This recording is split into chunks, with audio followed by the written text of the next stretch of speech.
ये वीडियो भी लेट हो गई।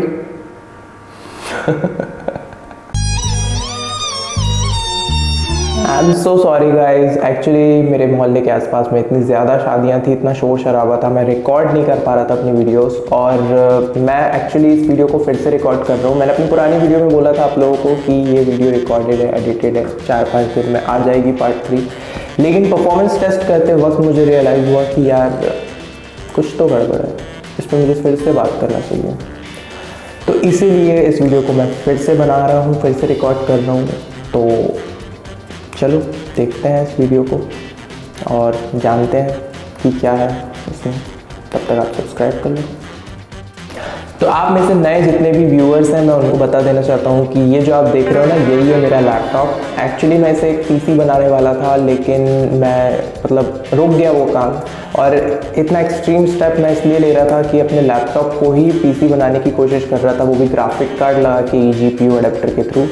तो इसका कारण था कि उस टाइम पे मुझे लगता था कि मैं कभी भी एक महंगा पीसी असेंबल नहीं कर पाऊँगा। घर वालों का कुछ भी सपोर्ट नहीं था मेरे इस काम को लेके, यूट्यूब वाले। तो मैं दूसरी जॉब कर रहा था और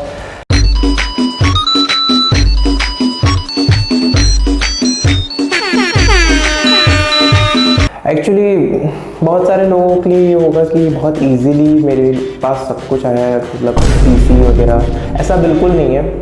ये इतना सब कुछ आने में बहुत लंबा वक्त लगा है मुझे, और इसमें काफ़ी स्ट्रगल वगैरह भी है। तो वो सब मैं आप लोगों को कभी किसी और वीडियो में बता दूंगा।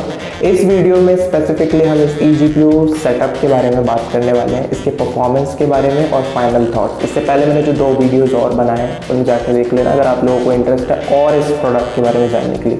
इसके अलावा और भी कई वीडियोज़ हैं। मैंने पुराने वीडियो में भी पार्ट 2 में भी आप लोगों को कुछ वीडियोज़ रेकमेंड किया था। अभी इसमें भी मैं कुछ वीडियोज़ रेकमेंड करूँगा जो कि बहुत अच्छे हैं। और इस पर्टिकुलर प्रोडक्ट के बारे में आप लोगों को जितना नॉलेज मिले उतना अच्छा है खरीदने से पहले, क्योंकि आपकी जो एक्सपेक्टेशन रहेगी ना, जिनने खरीद चुका है, जो एक्सपर्ट है, उनकी अगर आप राय लोगे तो ही आप लोग एक बेस्ट डिसीजन ले सकते हो। इस सेटअप को मैंने यूज़ किया है, काफ़ी लंबे समय तक यूज़ किया है। सच में मैंने इसे बहुत लंबे समय तक यूज़ किया है। तो मुझे भी एक एक्सपीरियंस है, और मैं कोशिश करूँगा इस वीडियो में आप लोगों को एक बेस्ट ओपिनियन देने की। ओके,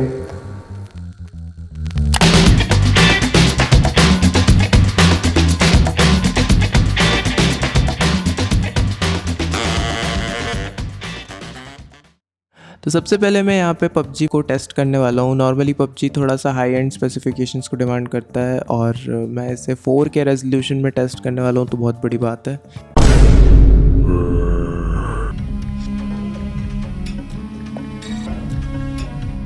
मैं शेर रखने वाला था, बदल दूंगा मैं नाम, आप प्लीज़ मुझे जज मत करना मेरे नाम से इसमें। और आप देख सकते हो लॉबी में मुझे कितने FPS मिल रहे हैं, और सेटिंग्स में जाके देख सकते हो कि मेरे को कितने FPS मिल रहे हैं। यहाँ पर रेजोल्यूशन 4K वाला ही है, ध्यान से देख लेना आप। और बाकी सारी सेटिंग्स भी रिव्यू कर लेना कि मैंने किन सेटिंग्स में खेला है। मैंने थोड़ा सा मीडियम से लो की तरफ रखा है सेटिंग्स को, क्योंकि मैं चाह रहा था कि मुझे एटलीस्ट थोड़े अच्छे FPS मिल जाए। ये भी ध्यान देना कि मैं स्क्रीन रिकॉर्ड कर रहा हूँ, तो इस कारण से भी जो FPS है वो थोड़े कम मिलेंगे।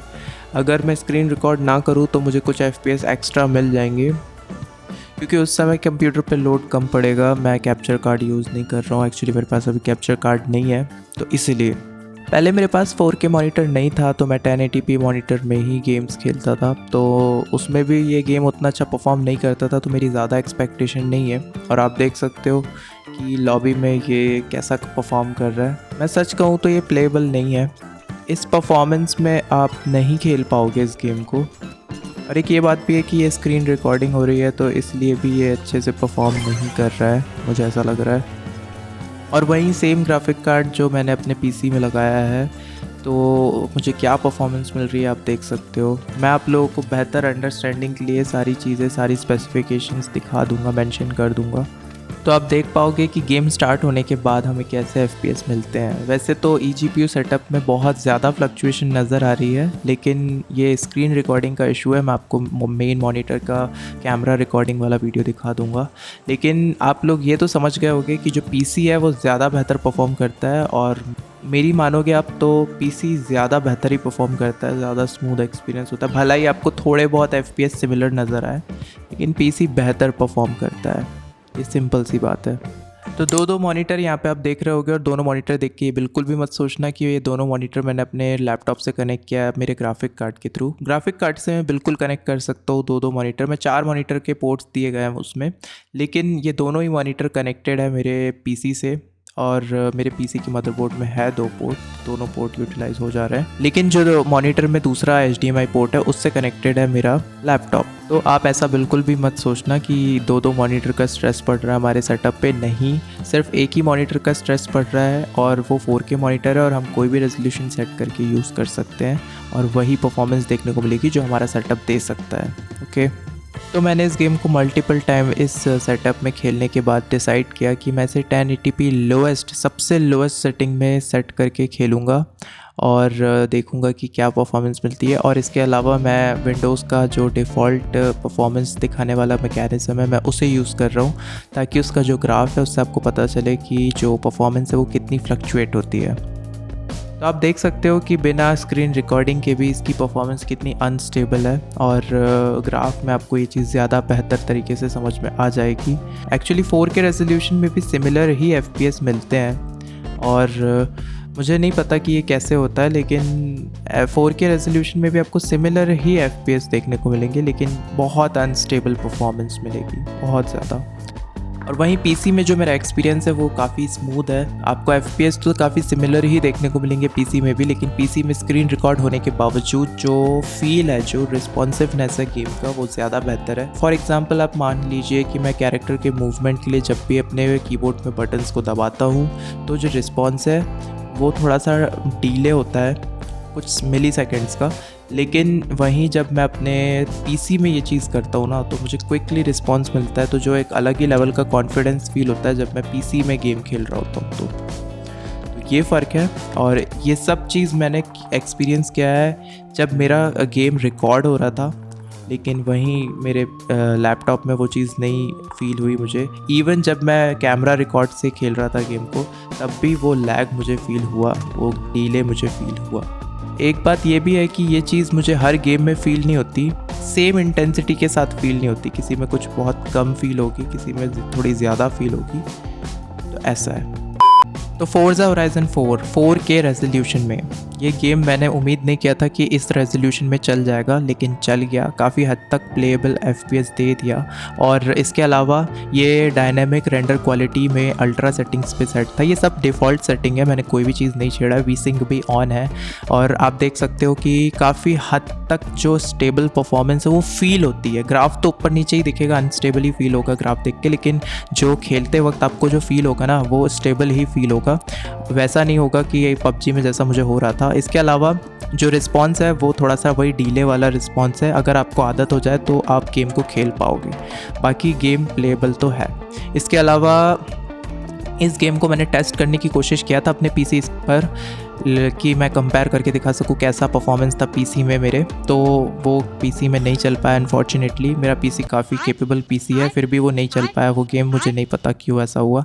मैंने बहुत कोशिश किया, लेकिन मेरे ग्राफिक कार्ड के ड्राइवर्स भी करप्ट हो गए इस चक्कर में और मेरा पीसी एक डेड पीसी जैसा फील हो रहा था। फिर जैसे तैसे वो ठीक हो गया, तो मैं घबरा गया था बस। लेकिन गेम के चक्कर में ये सब हुआ, लेकिन ठीक है, अब तो मेरा पीसी काफ़ी हद तक ठीक है उस इंसिडेंट के बाद। ओके, तो इस बात पे सब्सक्राइब कर लो।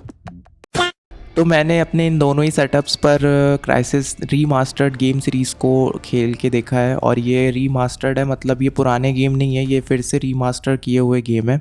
और एक मिनट, आप लोगों को ये गेम नोवा 3 की याद नहीं दिलाते? वही मोबाइल गेम।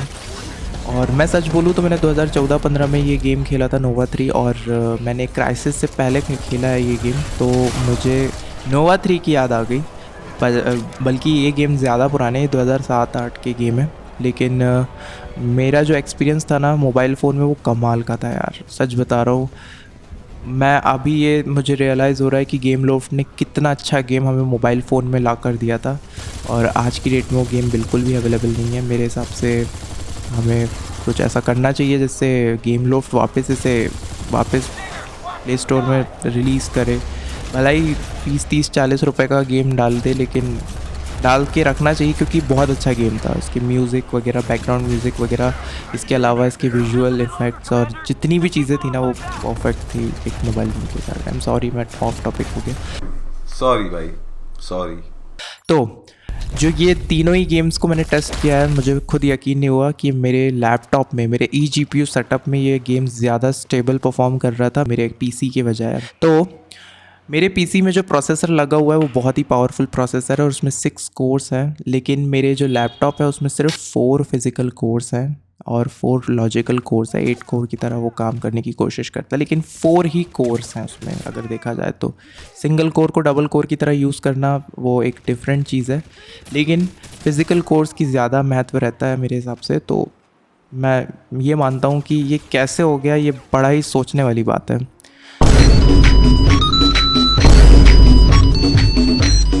मैंने जब सिमिलर सेटिंग्स पर टेस्ट किया तो फिर मुझे मेरे पीसी में भी स्टेबल परफॉर्मेंस दिखने लगी, लेकिन क्राइसिस और क्राइसिस 2 ये दोनों ही गेम ज़्यादा बेहतर परफॉर्म कर रहे थे मेरे लैपटॉप में, और ये सच है और ये बड़ा ही अविश्वसनीय है। ज़्यादा बेहतर परफॉर्म कर रहे थे इससे मतलब है कि इनका जो स्पेसिफिकेशन है उसके हिसाब से ये काफ़ी अच्छा परफॉर्म कर रहे थे। तो क्राइसिस 2 में भी मुझे सेम इशू फेस करने को मिला, और अब आप में से बहुत से लोग ये सोचोगे कि यार ये कैसा अनफेयर गेम टेस्ट है जहाँ पे दोनों को अलग अलग गेम सेटिंग्स पे चेक कर रहे हो तुम। तो देखो, दोनों की स्पेसिफिकेशंस भी अलग अलग है। हमारे लैपटॉप में हमारे पास सिर्फ 16 GB रैम है 2400 मेगाहर्ट्ज़ की, और हमारे कंप्यूटर में हमारे पास 32 GB रैम है 6000 मेगाहर्ट्ज़ की। इसके अलावा हमारा जो कंप्यूटर का प्रोसेसर है वो है Ryzen 5 7600X, जिसकी बेस फ्रिक्वेंसी ही 4.7 गीगाहर्ट्ज़ है। बेस क्लॉक स्पीड फ्रिक्वेंसी जो भी आप कह सकते हो, लेकिन हमारा लैपटॉप जो है उसकी मैक्सिमम क्लॉक स्पीड है 3.4 गीगाहर्ट्ज़, जो कि हमारे पीसी के प्रोसेसर की बेस फ्रिक्वेंसी से भी बहुत कम है। फिर भी ये गेम मीडियम सेटिंग्स पे 4K रेजोल्यूशन में और स्क्रीन रिकॉर्डिंग के साथ इतना अच्छा परफॉर्म कर गए, और हमारा जो कंप्यूटर है उसने मीडियम सेटिंग्स पर ही अपना अच्छा परफॉर्मेंस दिखा पाया। हाई सेटिंग्स या अल्ट्रा सेटिंग्स तक हम जा ही नहीं पाए। ये एक बड़ी बात है, ये एक बड़ा डिफरेंस है। तो एपेक्स लेजेंड भी हमारे सेटअप में चल जाता है 4K रेजोल्यूशन में, और मैं आप पीसी कंपैरिजन नहीं दिखा रहा हूँ ताकि आप और ज़्यादा कंफ्यूज ना हो, और वीडियो भी बहुत लंबी होती चली जा रही है। तो आप लोगों को आइडिया तो हो गया होगा कि पीसी में ज़्यादा बेहतर गेम चलते हैं, और मुझे जो इशू आ रहे थे वो सिर्फ क्राइसिस गेम सीरीज़ में आ रहे थे, और फोर्जा होराइज़न चला नहीं इसलिए मैं उसका बता नहीं सकता, वरना फोर्जा होराइज़न भी ज़्यादा बेहतर चलता पीसी में। इसके अलावा जब मैं इस गेम को डेल वाले मॉनिटर में अपने खेलता था, पुराने मॉनिटर में, और 1080p मॉनिटर है वो, तो 1080p रेजोल्यूशन में ये गेम बहुत अच्छा चलता था। इस सेटअप पे मुझे कोई इशू नहीं आता था, लेकिन 4K रेजोल्यूशन में ये जो कंप्यूटर है, मतलब ये जो सेटअप है अपना eGPU वाला, ये स्ट्रगल करता है 4K रेजोल्यूशन में, उतना अच्छा परफॉर्म नहीं कर पाता है। तो गेम रिस्पॉन्स थोड़ा सा मुझे इशू लगा, गेम रिस्पॉन्स में इतना रिस्पॉन्सिव फील नहीं हो रहा था। इसके अलावा FPS भी कम थे, और अनस्टेबल परफॉर्मेंस, वही PUBG वाला इशू। एपेक्स लेजेंड भी 4K रेजोल्यूशन में तो नहीं, लेकिन 1080p रेजोल्यूशन में इस सेटअप में बहुत अच्छा चल सकता है। और ये गेम तो मेरे कंप्यूटर में चलता भी नहीं था। काउंटर स्ट्राइक 2 है ये, और आप देख सकते हो मैं नूब्स की तरह किल कर रहा हूँ, क्योंकि ये गेम ना इस सेटअप में अनप्लेबल है। सच बोल रहा हूँ मैं, क्योंकि जब आप इसमें FPS देखोगे तो आपको लगेगा वाओ ये तो बहुत अच्छा FPS दे रहा है, लेकिन ऐसा बिल्कुल भी नहीं है। गेम रिस्पॉन्स अच्छा नहीं है, और आप ग्राफ में देख सकते हो कि कितना अनस्टेबल परफॉर्म कर रहा है। और मैंने इसे कैमरे से रिकॉर्ड किया मॉनिटर पर। ये अगर मैं स्क्रीन रिकॉर्ड करता ना तो मैं इस गेम को खेल ही नहीं पाता, आप समझ जाओ। वैसे ये गेम ना मेरे लैपटॉप में चलता भी नहीं था, ये जो नया आया था तो बिना eGPU सेटअप के ये चलता भी नहीं था, तो ये चल पा रहा है। बस यही है, बाकी इस गेम को आप खेल लोगे, एंजॉय करोगे, ये नहीं हो पाएगा इस सेटअप में, मुझे तो यही लगता है। GTA 5 भी 4K रेजोल्यूशन में हाई सेटिंग्स कांस्टेंट 30 FPS दे देता है, और देख सकते हो परफॉर्मेंस और फ्रेम ड्रॉप्स भी आपको कहीं ना कहीं नज़र आएंगे, ये भी हो सकता है।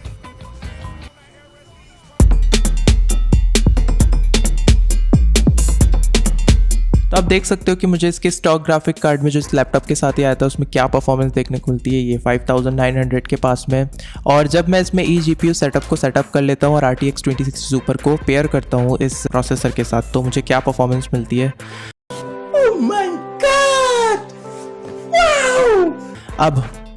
अब देखने वाली बात यह है कि जब मैं सेम इसी ग्राफिक कार्ड को जब अपने 7600X Ryzen 5 प्रोसेसर के साथ पेयर करता हूँ अपने पीसी में अच्छे खासे मदरबोर्ड के साथ, अच्छे खासे पावर सप्लाई के साथ, 1000 वॉट का पावर सप्लाई है, कहीं से भी इसको पावर की कमी नहीं मिलने वाली, लेकिन मुझे क्या परफॉर्मेंस देखने को मिलती है।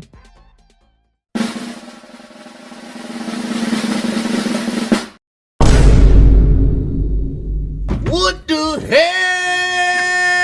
Oh my God, no way. अब यहाँ पे डिफरेंस है दोनों में। मुझे नहीं मालूम कि ये कैसे हो गया, ये क्यों हो गया।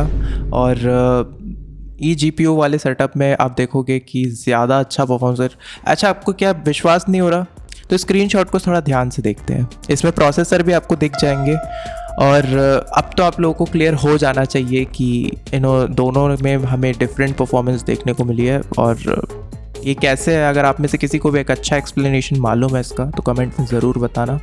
बाकी यही है परफॉर्मेंस टेस्ट।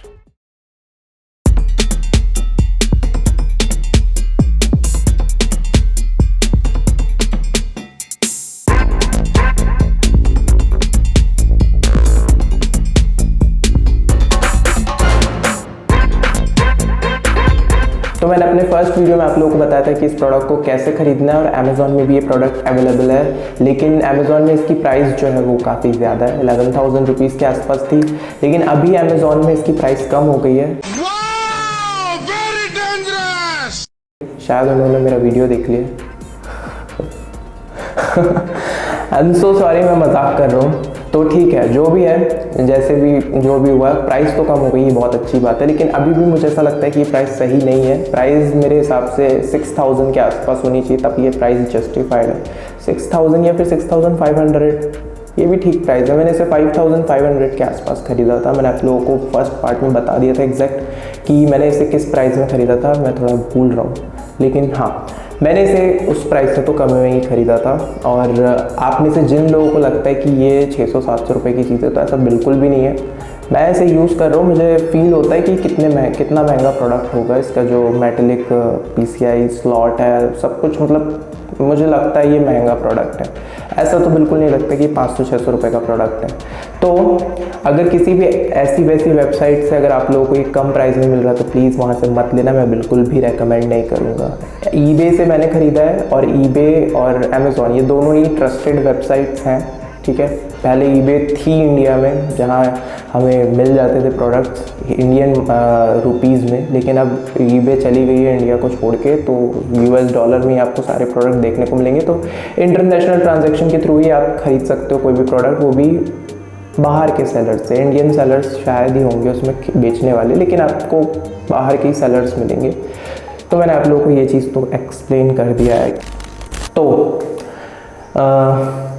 मेरे फाइनल थॉट्स क्या हैं इस प्रोडक्ट को लेके।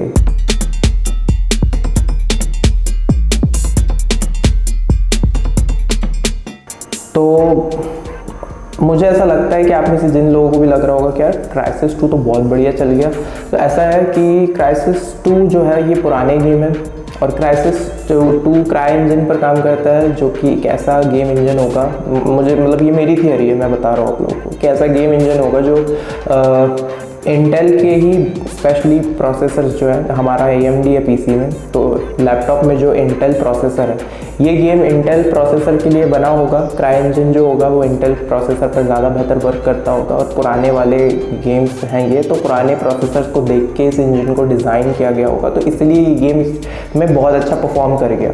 ओके, बाकी ओवरऑल किसी PC से इस सेटअप को कंपेयर करना बेवकूफ़ी होगी। अगर आप लोगों को टेक्निकल नॉलेज है और आप जुगाड़ से, आपके पास मतलब आपकी परिस्थितियाँ इस टाइप की बन रही कि आपके पास ग्राफिक कार्ड है, आपका फ्रेंड आपको ग्राफिक कार्ड ऑफर कर रहा है बहुत कम प्राइस में और आपके पास लैपटॉप पहले से ही है, तो आप शायद इस प्रोडक्ट को खरीदोगे तो आपके लिए बेनिफिशियल होगा। वो भी टेक्निकल नॉलेज होना चाहिए उसके साथ साथ। हर चीज़ में अगर आप चाहते हो कि मैं आप लोगों की हेल्प करूँ तो ऐसा नहीं है। देखो, मैं आप लोगों को बताने को बता दूँ कमेंट सेक्शन में, लेकिन फिर भी अगर 100 में से 10% नॉलेज भी अगर आपके दिमाग में नहीं रही तो आपका जो परचेस डिसीजन होगा ना वो गलत हो सकता है। अगर आप लोग चाहते हो कि मैं आप लोगों को सारी चीज़ें बताऊं कि आपके लैपटॉप के साथ ये प्रोडक्ट चलेगा कि नहीं चलेगा, तो प्लीज़ यार आप लोग समझो इस चीज़ को कि मैं आप लोगों को नॉलेज देना चाहता हूँ। ये सारी चीज़ें आप लोगों को खुद पता होनी चाहिए, आप लोग खुद इस चीज़ को वेरीफाई करो, क्योंकि आपको अगर कोई प्रोडक्ट खरीदना है तो आपसे ज़्यादा बेहतर दिलचस्पी उस चीज़ पर और कोई नहीं दिखाने वाला। ठीक है, इस सब चीज़ों में इंटरेस्ट लो, मज़ा आता है ये सब चीज़ों को जानने में। देखो, इन सब चीज़ों में मज़ा आता है, ठीक है, आप लोगों को जानने में मज़ा आएगा कि कितने टाइप के PCI एक्सप्रेस स्लॉट होते हैं, किन की कितनी पोटेंशियल होती है, कौन से स्लॉट कितने ज़्यादा बैंडविड्थ को सपोर्ट करते हैं, कितने ज़्यादा स्पीड को सपोर्ट करते हैं। इन सब चीज़ों को जानो, तभी आप एक काफ़ी माइंडफुल इंसान बनोगे यही कंप्यूटर के फील्ड में। बाकी थोड़े बहुत रिकमेंडेशन मैंने आप लोगों को पहले भी दिए, अभी मैं आप कमेंट सेक्शन के सारी चीज़ें बताऊंगा तो उसमें भी मैं आप लोगों को सजेशन दे दूंगा कि आप लोगों को क्या करना चाहिए क्या नहीं करना चाहिए। लेकिन हाँ, नॉलेज लोगे ना तो आप कोई भी प्रोडक्ट बहुत आराम से बहुत अच्छे से ले सकते हो, खरीद सकते हो, यूज़ कर सकते हो। ओके, बाकी इस प्रोडक्ट को, इस पर्टिकुलर प्रोडक्ट को यूज़ करने के लिए आपको टेक्निकल नॉलेज तो होना ही चाहिए। ये प्रोडक्ट एक बहुत अच्छा प्रोडक्ट उन लोगों के लिए हो सकता है जिनकी सिचुएशन इस टाइप की बन रही है कि उनके पास एक ग्राफिक कार्ड है और उनके पास एक लैपटॉप भी है और वो उस ग्राफिक कार्ड को उस लैपटॉप के साथ यूज़ करना चाहते हैं। तो अमेज़ॉन में या कहीं पे भी आप जाके देखोगे ना तो बहुत सारे लोग इसे इस तरह से यूज़ कर रहे हैं।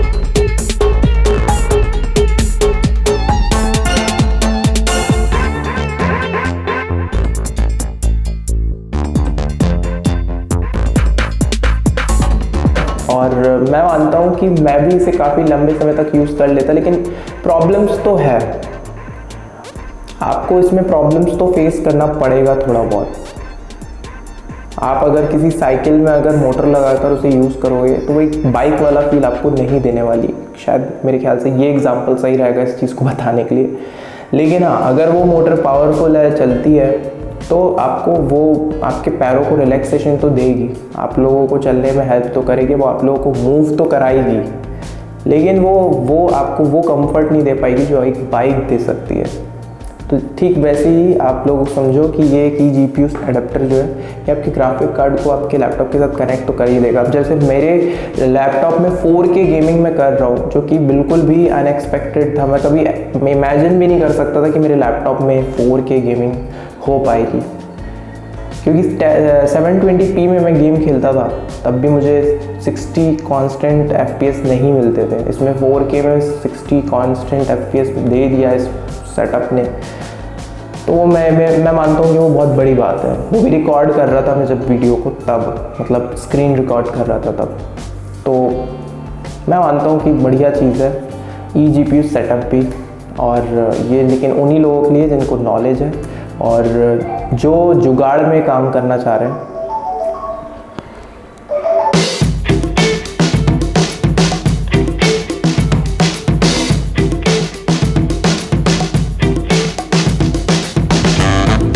देखो, इस चीज़ के लिए मैं बोलूँगा कि ये चीज़ जो है ना ये कुछ हद तक सही भी है लेकिन गलत भी है। अगर एक PC है ना तो उसमें बहुत अच्छे फीचर्स आप लोगों को मिल जाएंगे। वो एक बड़ा सिस्टम रहेगा जिसमें बड़े हीट सिंक रहेंगे। ये लैपटॉप वगैरह में कोई बड़े, मैंने तो हीट सिंक वगैरह लगाया भी है, लेकिन आप लोगों के इसमें तो वो स्टॉक फ़ैन ही रहेगा, एक ही सिंगल स्टॉक फ़ैन जो आपके CPU को कूल डाउन करेगा। वो उतना अच्छा काम नहीं कर पाएगा जितना अच्छा एक PC कर लेगा 70,000 का। 70,000 का PC फुल पैसा वसूल रहेगा आप लोगों को परफॉर्मेंस के नाम पे।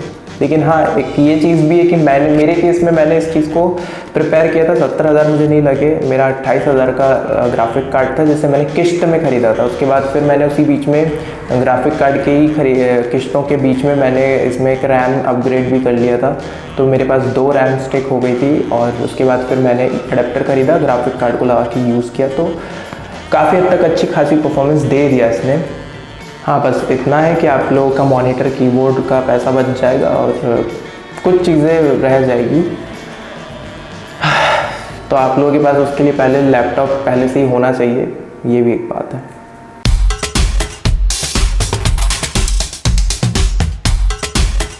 देखिए एक बहुत अच्छा सवाल है, मेरे हिसाब से इसका जवाब तो मुझे पहले ही दे देना चाहिए था कि कस्टम ड्यूटी जो है ना वो मुझे नहीं लगी है इस प्रोडक्ट पे, इस अडेप्टर पे। और भी मैंने कई प्रोडक्ट्स मंगाए हैं इंटरनेशनली, तो मुझे सिर्फ एक ही बार कस्टम ड्यूटी लग गई थी और वो 4000 रुपये की थी। लेकिन उसके अलावा मुझे कभी भी कस्टम ड्यूटी नहीं लगी है। ये मेरे हिसाब से प्रोडक्ट पर डिपेंड करता है। अगर आपका प्रोडक्ट बहुत महंगा है तो आपको पक्का कस्टम ड्यूटी देना पड़ेगा। अब ये तो 4-5 हज़ार का आइटम था तो उसमें इतना नहीं लगा। अगर यही 50,000 का कोई आइटम होता तो पक्का लग जाता। इसके अलावा भी कई फैक्टर्स रहते हैं कि कस्टम ड्यूटी में कस्टम ऑफिसर्स रिव्यू आपके प्रोडक्ट को अच्छे से कर रहे हैं, तो हो सकता है आपके पार्सल को अगर अच्छे से उन लोग रिव्यू कर रहे हैं, उनको लग रहा है कि हाँ ये कस्टम ड्यूटी के उसमें आता है, खोल के भी देखते हैं वो, क्योंकि मेरे कई बार पार्सल खुले हुए भी मिले। तो ये कुछ पर्टिकुलर केस में ऐसा हो सकता है। सस्ते सामान मंगाओगे तो नहीं होगा मेरे ख्याल से। हो भी सकता है, नहीं भी हो सकता, इसका कोई क्लियर जवाब नहीं है। मैंने रिस्क पे मंगाया था और बहुत अच्छे से आ भी गया। ये बहुत टाइम लगा आने में लेकिन आ गया और मुझे कस्टम ड्यूटी नहीं लगा। और सबसे बड़ी बात ये है कि ये इंडिया पोस्ट से नहीं आया था, डिलीवरी से आया था। ये कैसे हुआ मुझे भी नहीं मालूम, लेकिन डिलीवरी से आया और बढ़िया आया। कस्टम ड्यूटी तो नहीं लगी मुझे।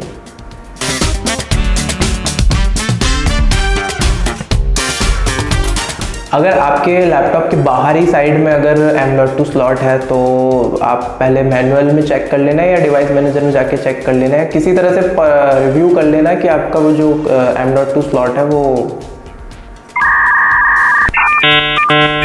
आपका जो M.2 स्लॉट है वो PCI Gen 3 को सपोर्ट करता हो या Gen 4 को या Gen 5 को, तो शायद ना करे क्योंकि बहुत ही लेटेस्ट है Gen 5। लेकिन Gen 4 या Gen 3 को सपोर्ट करना ही करना चाहिए। लैपटॉप को पूरी तरह से खोलने की ज़रूरत नहीं है, तो अच्छी बात है। ये आपके सेटअप को ज़्यादा सिंपल बना के रखेगा। लेकिन पहले आप ये इंश्योर करना है कि आपके लैपटॉप में जो वो स्लॉट है वो किस जनरेशन का है और एग्जैक्ट स्लॉट कौन सा है। ठीक है, M.2 के भी बहुत टाइप के स्लॉट होते हैं, तो इसीलिए ध्यान रखना।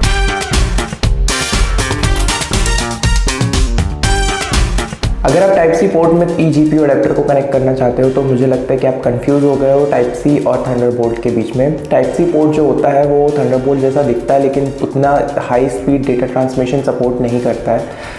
High speed data transmission support करता है थंडरबोल्ट 3, थंडरबोल्ट 4, बाकी टाइप सी में ऐसा नहीं हो पाता है।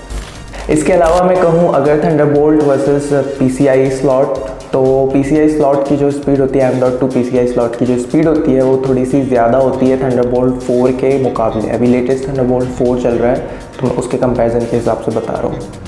बाकी जो नए पोर्ट्स आएंगे उनका देखना पड़ेगा कि कितनी स्पीड वो सपोर्ट करते हैं। तो ये था eGPU अडेप्टर का रिव्यू और मेरे ख्याल से ये लास्ट पार्ट रहेगा इस प्रोडक्ट का। तो अब हम मिलेंगे एक दूसरे रिव्यू के साथ या दूसरे DIY प्रोजेक्ट के साथ या दूसरे किसी अच्छे वीडियो में। तो मेरे ख्याल से अब मैं इसके ऊपर वीडियो अब नहीं बनाऊँ तो ये अच्छा है, क्योंकि मैं इसी के ऊपर वीडियो बना बना के थक गया हूँ। तो मिलते हैं हम दूसरे एक अच्छे वीडियो में, तब तक के लिए बाय।